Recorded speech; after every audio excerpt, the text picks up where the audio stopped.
어제 우리 성도님들이 이 장례 예배 마치고 친교하는 시간에 이런저런 얘기를 하시는 걸 듣다가 좀 재미있는 얘기를 들었습니다. 60을 넘으신 우리 성도님들이 한국의 가수 김호중이라고 하는 가수를 좋아하고 또 BTS를 좋아해서 스스로 나는 팬이에요 이렇게 자청할 정도로 참 젊게 사시는 모습을 봤습니다. 대단합니다. 여러분, 근데 이 팬이라는 단어가 어떤 뜻인지 아십니까? 우리가 일상적으로 누군가를 좋아하는 것 이렇게 알고 있지만, 이 팬이라는 말은 원래 라틴어 페나티쿠스라는 말에서 유래된 단어인데, 뭔가의 헌신적인 봉사자 혹은 열성가 이런 뜻이에요. 원래는 이게 부정적인 의미로 광적이다 이런 의미로 쓰여지는 단어예요. 지금 팬이라는 표현도 비슷하게 쓰이고 있죠. 요즘엔 극성 팬 이렇게 해서 좀 분류를 하긴 했지만은 기본적으로 그런 거예요. 이 자본주의 사회에서는 어떤 이 생산물을 만들어낼 수 없어도 열정적으로 때로는 광적으로 한 사람 또는 그룹에 막 헌신하는 모습들, 이런 것들을 우리가 팬이라고 부르는 거죠.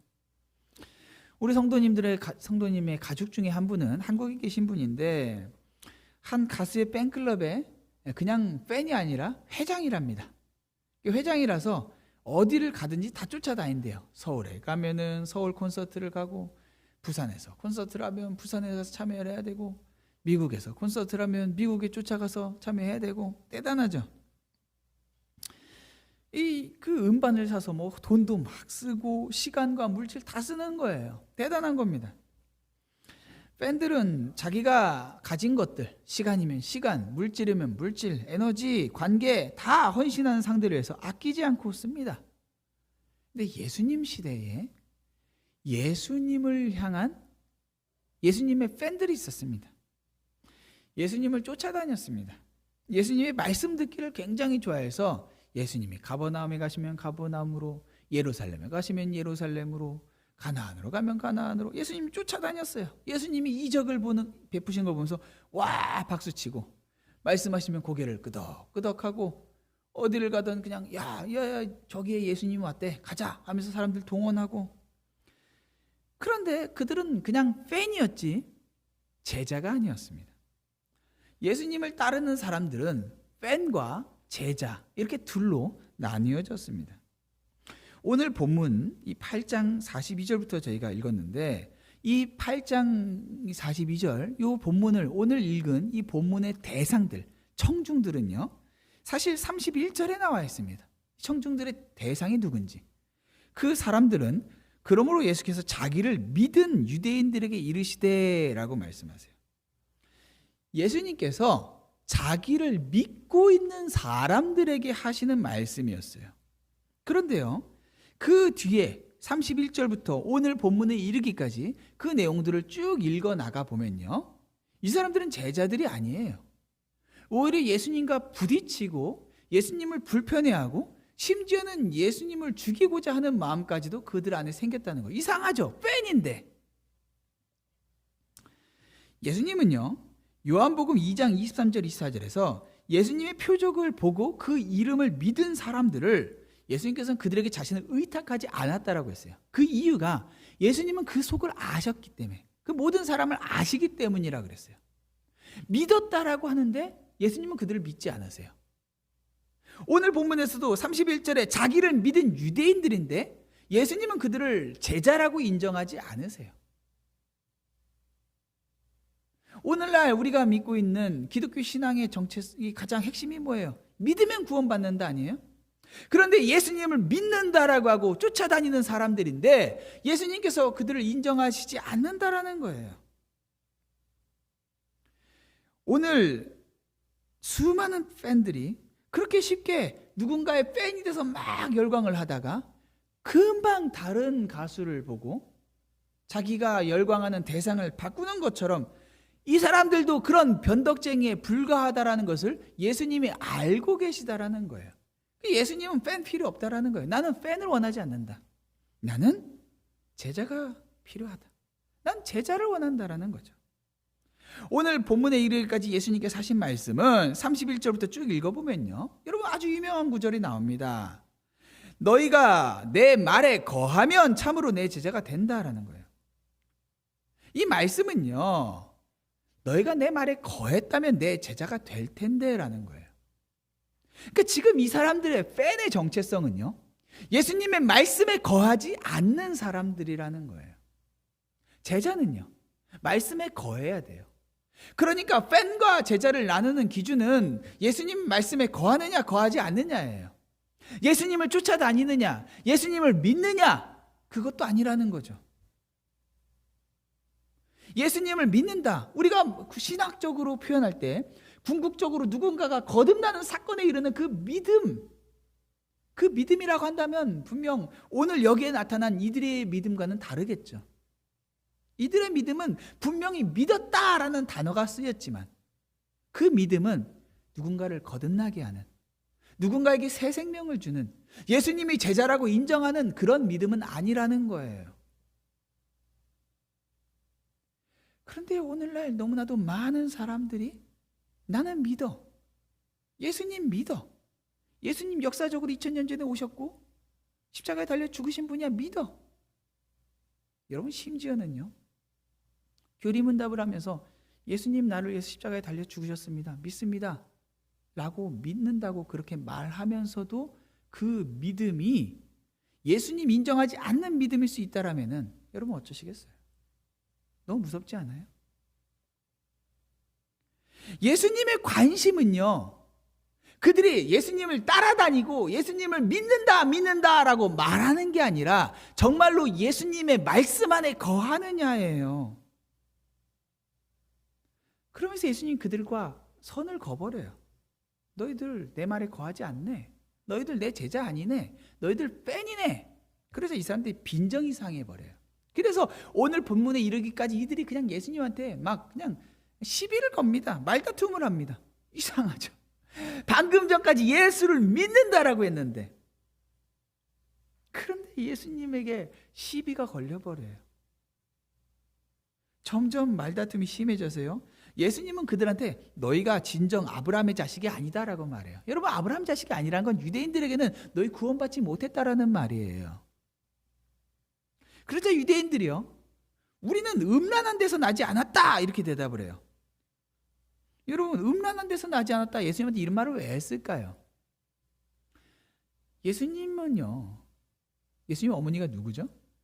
마리아잖아요. 근데 마리아가 예수님 어떻게 낳았어요? 처녀일 때 낳았잖아요. 그러니까 지금 이 사람들은요, 갑자기 예수님의 팬이라고 했던 사람들이 예수님의 안티팬으로 바뀌어버려요. 그러면서 예수님의 인격을 막 모독해요. 인신공격을 해요. 너 아빠 모르잖아. 너 음란한 데서 난 거 아니야? 너 진짜 유대인이라고 할 수 있어? 너 나는 날 때부터 문제였던 거 아니야? 그 나중에 오늘 본문 뒤에 있지만은 이 사람들이 예수님에 대해서 막 사마리아 사람인 것처럼 막 그런 식으로 이야기를 해요. 예수님에 대한 인신공격으로 바뀌어버렸다라는 거예요. 순식간에. 팬이 안티팬으로 바뀌는 거 순식간입니다. 자기들의 마음과 물질을 쏟았던 대상이 자기들을 만족시켜주지 않으면 순식간에 변해버리는 거예요. 수많은 오늘날의 안티 크리스천들이 어려서 교회 생활하고 아빠가 목사고 장로고 집사였던 사람들이 대다수예요. 그런 사람들이 기독교에 대해서 그렇게 반발하거든요. 이 사람들 예수님 팬이나 오늘날 안티 팬들이랑 똑같아요. 요즘 가수의 팬들 가수 생일 챙기고 콘서트 가면 가서 자기네가 청소를 한대요. 돈 주고 콘서트 가서는 거기서 자기네가 청소하고 있는 거예요.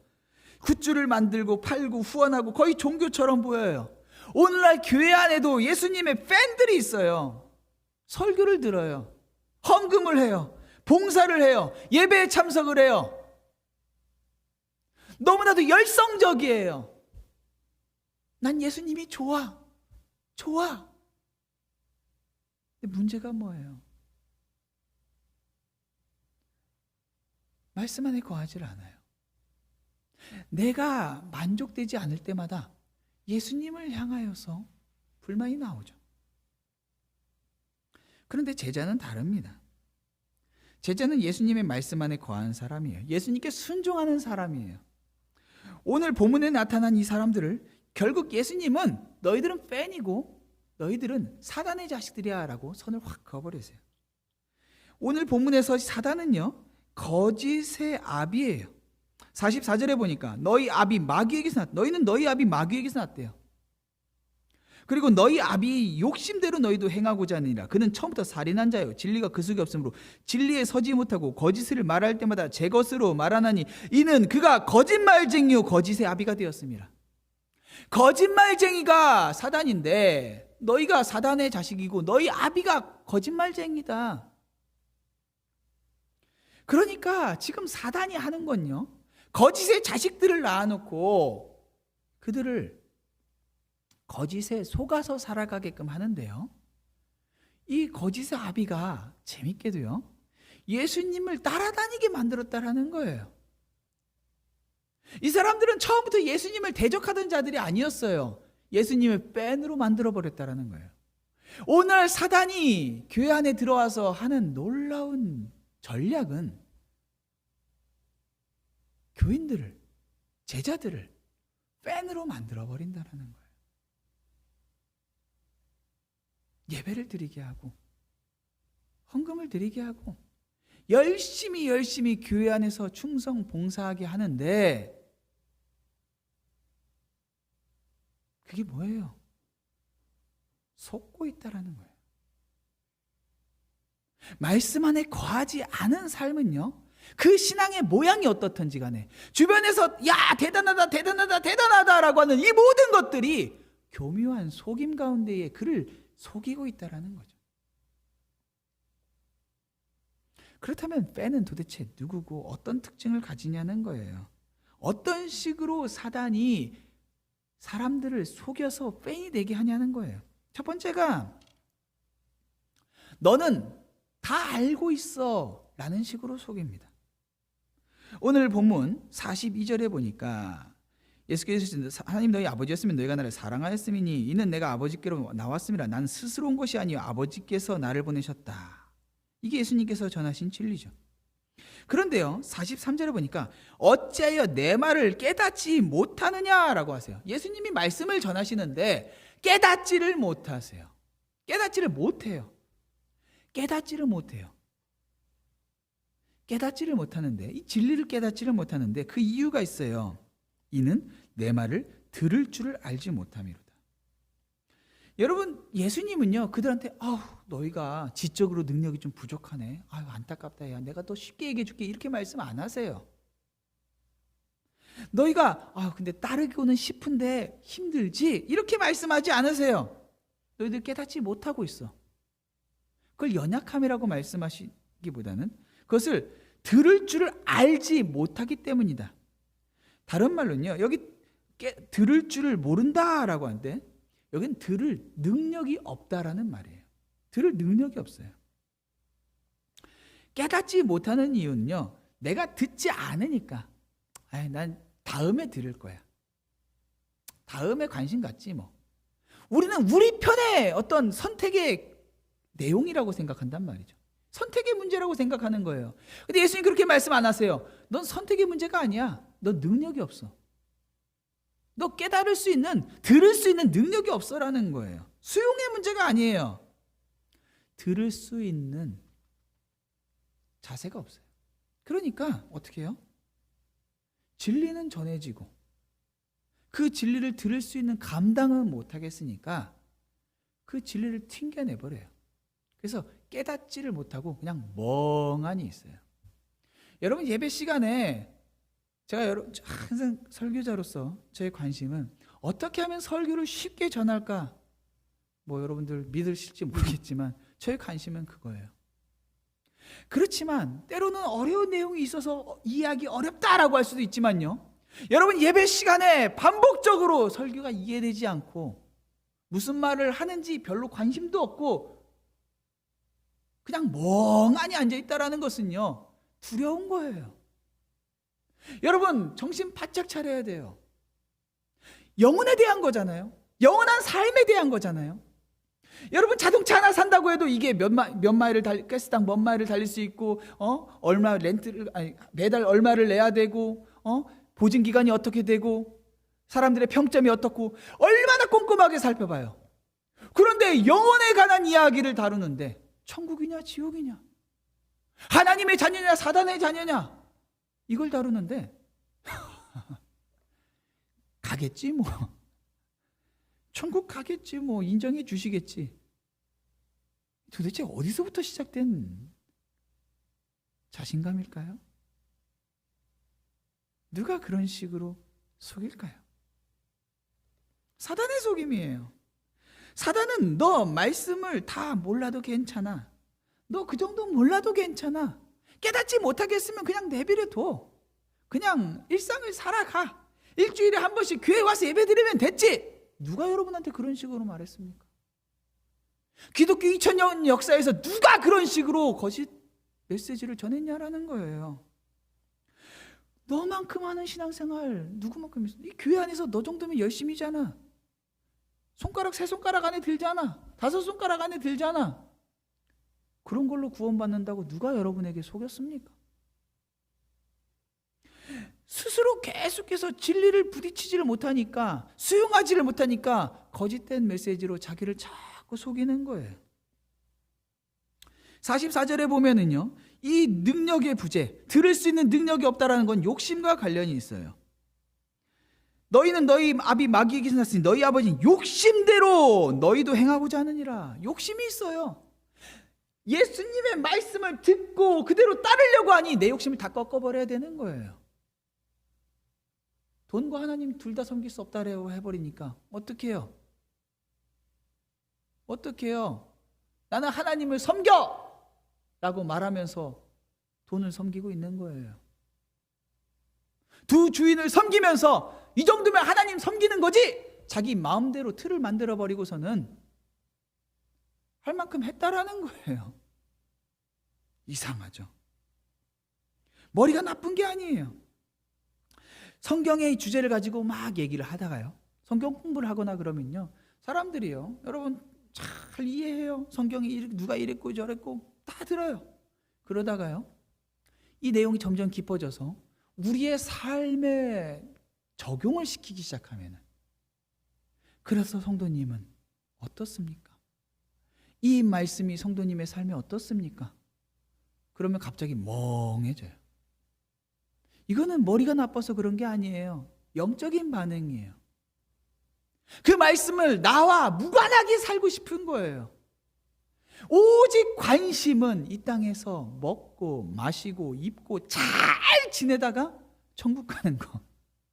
그런 식으로 말씀을 적용하니까 우리의 삶에 내가 헌신하고 포기하고 정말 그리스도와 함께 십자가에 달려 죽은 사람처럼 살아가는 것에는 다 튕겨내버리는 거예요. 관심이 없어요. 연약한 자를 돌봐라, 사랑해라, 관심 없어요. 용서해라, 관심 없어요. 사랑해라, 관심 없어요. 다 내가 원하는 것들만, 다 원하는 것들만 해요. 대부분 그리스도인들이 자기 자녀가 신앙생활 잘했으면 좋겠죠. 누가 안 그런 사람이 있겠어요. 그런데 내 자녀 어디 저기 너무 은혜를 많이 받아가지고 저기 오지에 선교사로 간다 그러면은 그렇게 열심히 주님 믿는다고 기도하던 사람들이 갑자기 하나님 앞에 기도해요. 주님, 내 자식은 안 됩니다. 내 자식은 안 됩니다. 어쩌라는 거예요? 관심이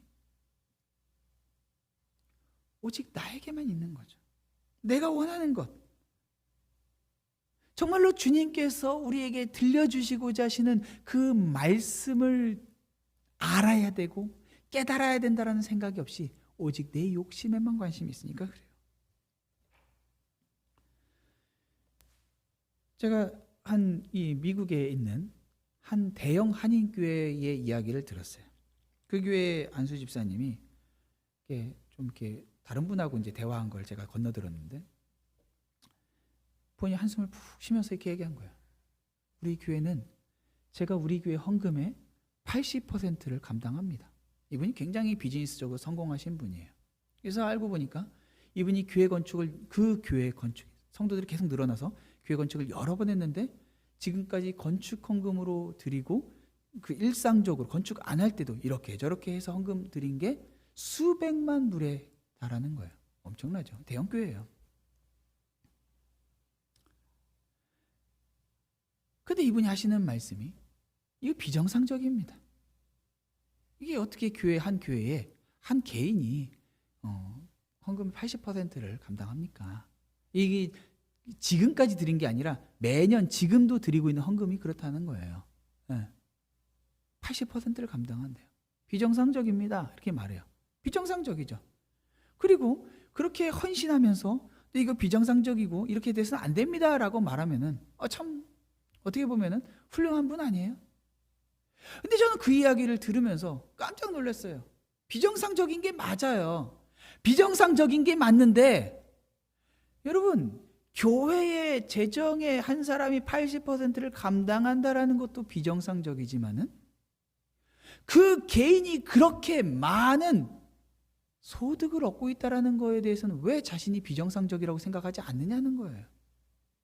하나님이 한 개인에게 비정상적으로 너무 많이 물질의 축복을 주셨어요. 그러니까 자기가 받고 있는 건 정상이고 자기가 드리고 있는 것에 대해서는 비정상적이라고 생각하고 있는 거예요. 왜 이 사람들이 이렇게까지 헌금 안 합니까? 한마디로 이런 거거든요. 하나님께서 자신에게 주셨으면 하나님 나에게 이렇게 많이 주셨구나. 그럼 어떻게 깨달아야 돼요? 이거 가지고 교회 섬기라고 했구나. 가난한 사람들 섬기라고 했구나. 선교지로 보내고 이렇게 받아들이고 겸손하게 쓰면은 하나님 나라의 정상으로 돌아오는 거죠. 그런데 본인이 그렇게 많이 받는 것은 당연하게 생각하면서 그렇게 드리는 것을 비정상으로 생각하고 있다라면 뭔가 이상하지 않냐는 거예요. 여러분 남들보다 교회에 더 열심히 섬기고 있습니까? 그게 불편합니까? 저도 이상해요. 그렇다면은 여러분한테 왜 하나님이 그런 물질과 건강과 시간과 다 줘야 되냐는 거예요. 그런 깨달음이 없어요. 이상하게 인생에 대해서 하나님이 주신 축복에 대해서 이상한 오해를 가지고 있는 거예요. 만약에 하나님께서 나에게 주신 것에 대한 온전한 이해를 가지고 있다면, 내 욕심을 버린다면은 주님이 주시는 모든 말씀과 복에 대해서 바른 이해를 할 수가 있겠죠. 사단이 속이는 두 번째는 네가 믿고 싶은 것을 믿고 따르고 있으니까 너 지금 괜찮아 라는 거예요. 너 믿음 있잖아. 너 괜찮아 라는 거예요. 여러분 진리보다 더 믿고 싶은 거짓을 믿으면서 내가 진리의 일부분을 믿고 있으니까 괜찮다라고 생각하면 안 된다라는 거예요. 예수님은 진리를 말씀하셨어요. 예수님이 말씀하신 진리의 핵심은 너희는 죄인이고 그래서 내가 왔다라는 거예요. 너희 죄인 때문에 내가 십자가에 달려 죽기 위해서 왔다라는 거예요. 인자가 온 것은 병든 자들을 위해서, 의인이 아니라 죄인들을 위해서 왔다라는 거예요. 이걸 받아들인 대다수의 사람들이 저 죄인들, 저 죄인들, 예수님이 말씀하신 진리는 네가 죄인이다라는데 다 그걸 튕겨버려요. 예수님을 쫓아다니는 이 팬들은요, 예수님이 하신 말씀들을 기쁘게 들었던 거예요. 오늘 본문 아니지만 여러분 8장 29절 보면요, 나를 보내신 이가 나와 함께 하신도다. 나는 항상 그가 기뻐하시는 일을 행함으로 나를 혼자 두지 아니하셨느니라, 이렇게 말씀하고 있어요. 그 말씀을 듣고요 30절에 이 말씀을 하시매 많은 사람들이 믿더라 이래요. 그리고 31절에 그러므로 예수께서 자기를 믿은 유대인들에게 이르시되, 이렇게 말씀하신 거예요. 그러니까 예수님이 하신 말씀을 듣고 즐거워했던 사람들, 그러면서 예수님을 믿었다라고 한 그 팬들에게 지금 하시는 말씀이라는 건데, 예수님이 무슨 말씀을 하셨다는 거예요? 그들 앞에서 나 하나님 보내셨고 하나님이 나와 함께 하셔서 하나님이 기뻐하시는 일을 내가 하는 거야. 그래서 하나님 나와 함께 하셔. 이 말을 듣고 사람들이 따랐다라는 거예요. 예수님의 말씀을 들었을 때 나와 무관하게 받아들일 수 있는 진리들이 있어요. 무관하다라기보다는 내가 원하고 바라는 내용들에 대해서 예수님 말씀하신 것들은 기쁘다라는 거예요. 예수 믿으면 천국 간다라는 말이 얼마나 매력적이에요. 그 매력에 많은 사람들이 교회에 와요. 그러나 그것만 믿고 있는 사람들은 여전히 자유해지지 못해요. 정말 자유는요, 복음이 자기에게 필요하고 그 필요를 주님께서 채워주셨다라는 걸 믿을 때에 자유한 거예요.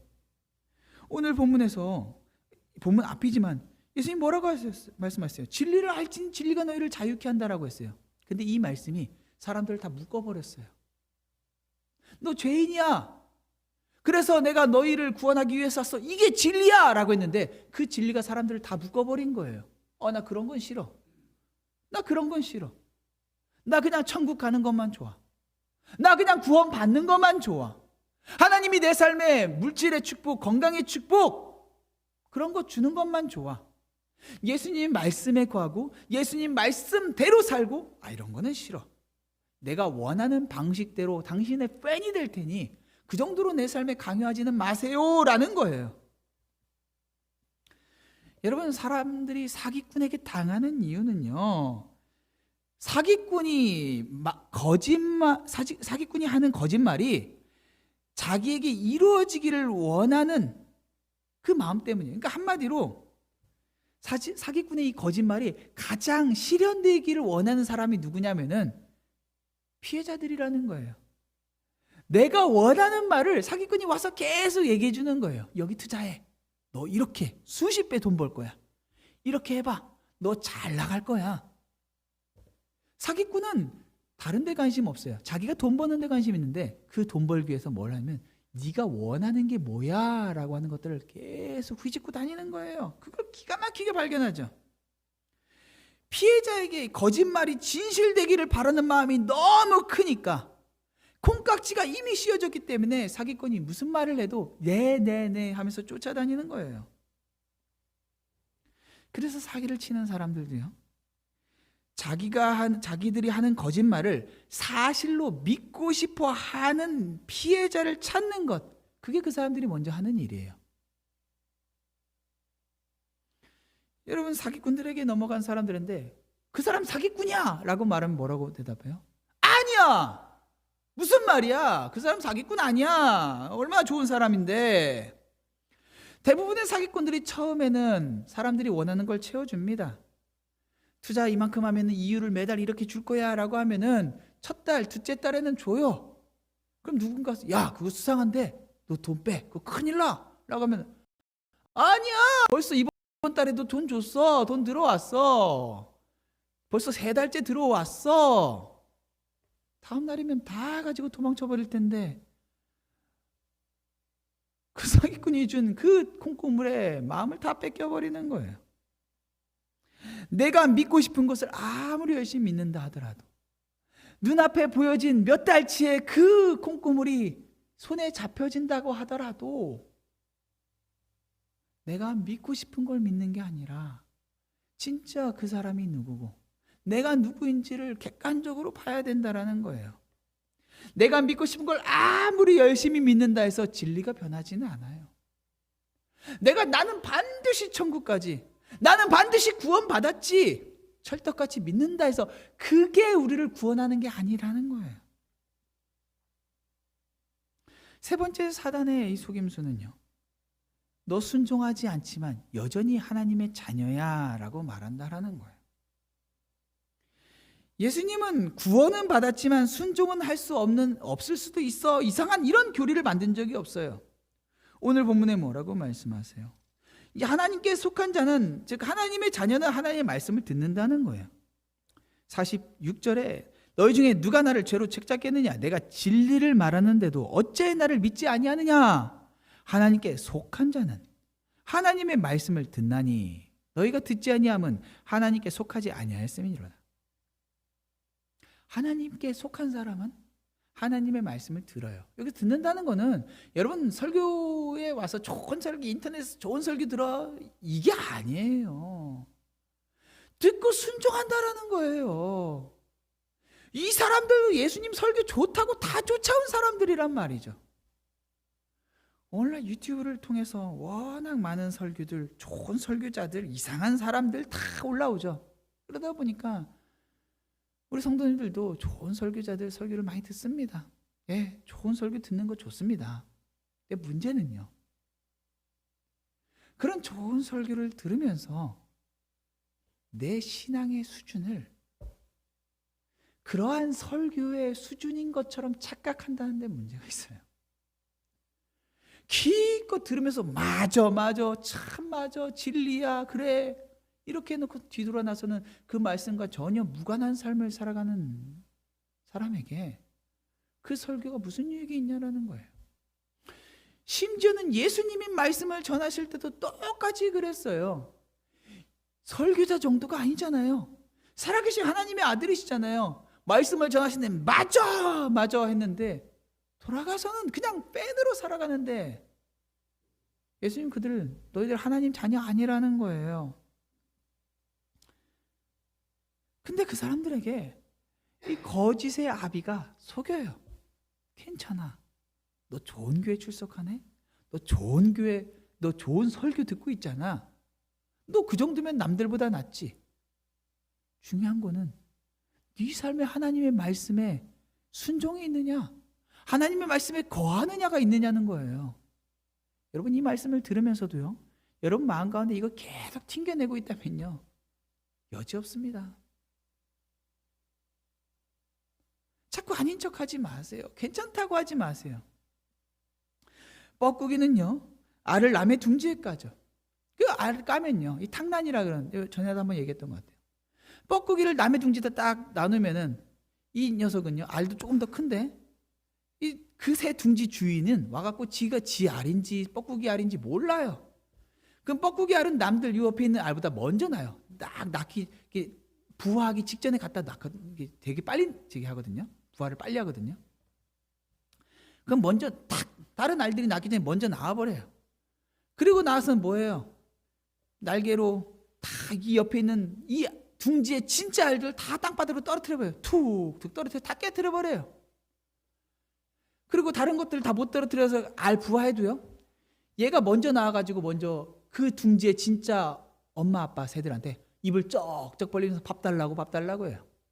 그럼 이 새들은 이게 내 새끼인가 했건 열심히 먹여요. 먼저 먹어서 얘가 더 크죠. 다른 것들이 나와요. 비실비실 조그마한 것들을 옆에서 눌러버려요. 그러면서 나 먹을 거야.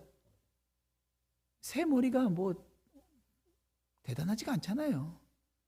지 새끼인지 뭔지 구별도 못하고 이게 내 새끼인가 보다, 이 녀석이 더 배고프다고 너무 난리를 치니까 이 녀석이 배고픈가 보네, 먼저 먹여야겠네 하면요, 나중에는 이 옆에 있는 것들은 다 삐쩍 골아버려요. 얘는 힘이 쫙 세져요. 나중에 이것들 다 떨궈버리는 거예요. 결국 혼자서 꾸역꾸역 엄마 아빠 가짜죠. 그 둥지의 진짜 주인이 주는 거 다 먹고서는 휙 날아가 버려요. 누구도 이 둥지의 주인들은 얘가 몰랐어요. 이게 진짜인지 가짜인지도 몰랐어요. 뻐꾸기는요, 지는 지가 뻐꾸기인지 뭔지 알아요? 몰라요. 그냥 옆에 있는 것 본능상 옆에 것들은 다 떼끼는 거예요. 나는 원래 그런데 뭐, 나는 원래 배고픈데 뭐, 엄마 아빠 놔주세요. 이게 지 엄마인지 뭐 엄마인지 몰라요. 그냥 달라고요. 그러고 나서 때가 되면요, 남의 둥지에 가서 알을 낳아요. 그제서야 아는 거죠. 아, 나 뻐꾸기구나. 우리 엄마도 그렇게 나 낳았구나.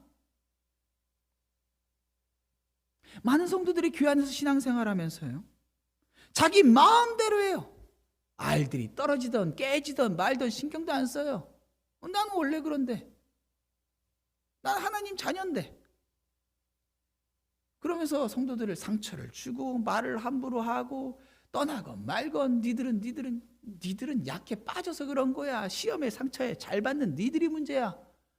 그러면서 입을 쩍쩍 벌리면서 온갖 은혜는 다 받는 척 해놓고서는 나중에 알고 보니까 뭐예요? 지금 예수님께서 말씀하신 이 유대인들은 다 지들이 하나님 자식인 줄 알았단 말이죠. 그런데 순종하지 않는 그들을 주님은 아니야. 너희들 사단의 자식이야. 사단의 자식들의 특성은요, 자기가 사단의 자식이라고 절대 생각하지 않아요. 오히려 그런 사람들이 소망이 있어요. 나 사단의 자식이야 라고 말하는 사람들이 오히려 소망이 있어요. 그런데 사단의 자식으로 살면서 사단의 자식인지 모르는 사람들은요, 나야말로 구원받은 백성이야 라고만 생각하는 사람들은요, 어때요? 예수님 필요가 없는 거예요. 나 구원받은 백성이야.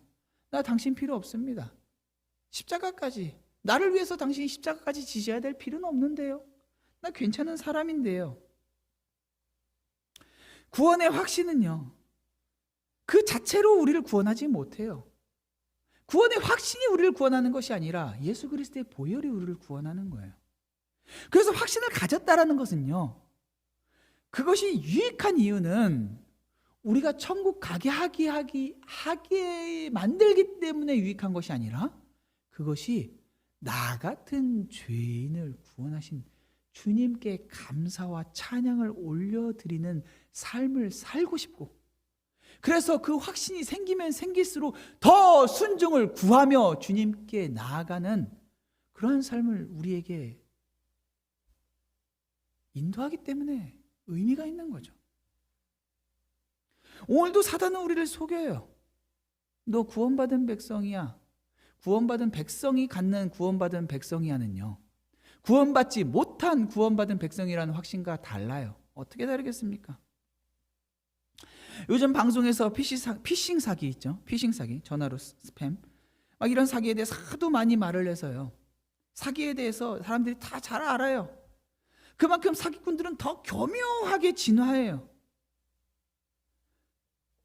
그래서 성도도요, 사단의 목적과 수단을 잘 알아야지만 사단의 사기에 넘어가지 않아요.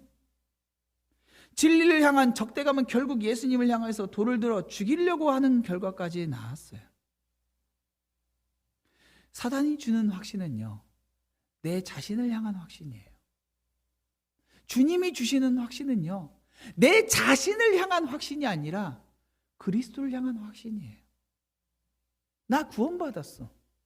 나 괜찮아. 나 이렇게 살아도 괜찮아. 이 정도면 괜찮지. 이건 사단이 주는 확신이에요. 주님이 주시는 확신은 뭐예요? 나 같은 죄인을, 나같이 연약한 사람을, 나 같아도 나를 용서할 수 없을 것 같은 나를, 그러한 죄인조차도 용서하시는 하나님. 확신의 대상이 다른 거예요. 사단은 교묘하게 하나님의 그 거룩하심과 하나님의 그 사랑과 용서와 하나님을 향한 그 확신이 아니라 계속해서 너 자신을 믿어, 너 정도면 괜찮아 라고 하는 식으로 사기를 친다라는 것이죠. 그러면 어쩝니까? 내가 사단의 자녀라고 느낀다면 예수님 이 사람들한테 이렇게 무서운 말씀을 주시면서 끝내 선 긋고 말아버리고 끝난 겁니까? 아니에요. 이 사람들에게 주님 주시는 말씀은 너희들 사단의 자녀라고 깨달아라라는 거예요. 깨달으면 끝나는 거 아닙니까? 아니죠. 사단의 자녀였던 우리를 주님께서 십자가에 달려 죽으심으로 새롭게 하신 거예요. 여러분, 언제 스스로를 향하여서 나 정말 사단의 자녀였지, 나 정말 사단의 자녀라고 밖에는 설명할 수 없는 비참한 인생 살았지, 언제 한번 여러분 그런 생각하셨습니까? 이전의 삶에 내가 사단의 삶으로 살았던 적이 없었다라고 생각하고 살아간다면은 여러분, 이전과 전혀 다를 바 없는, 그리스도가 필요 없는 삶을 살아가는 것이고, 사실은 그 생각이야말로 우리가 얼마나 위험한 기로에 있는지, 제자 아닌 뺀으로 살아가고 있는지를 증거한다라는 것이죠. 여러분, 구원 받으셨습니까? 그냥 아멘으로 대답한다고 되는 게 아니라는 거죠. 주님은 좁은 문이라고 해서 좁은 길인데 분명 많은 사람들이 구원받는다고 하시진 않았는데, 그렇다면 나의 구원이 어떤 특별한 무언가에 의해서 구원받은 건데 주님이 내 안에 그 특별한 일을 행했다라는, 내 안에서 일어나는 그 순종의 열매들을 맛보고 있냐라는 것이죠. 사단은 부드러운 말로 우리를 속일 때 주님은 날카로운 우리의 혼과 영과 골수를 쪼개는 말씀으로 우리에게 주십니다. 그 말씀 앞에 여러분은 무엇라 응답하시겠습니까? 이 세상 다 날 버려도 우리를 안 버리시는 주님의 그 날카로운 말씀 앞에 주님, 나 죄인이고 오직 주님만이 나의 소망입니다 라고 고백하며 제자의 삶을 살아가는 여러분 되시기를 주님의 이름으로 축원합니다.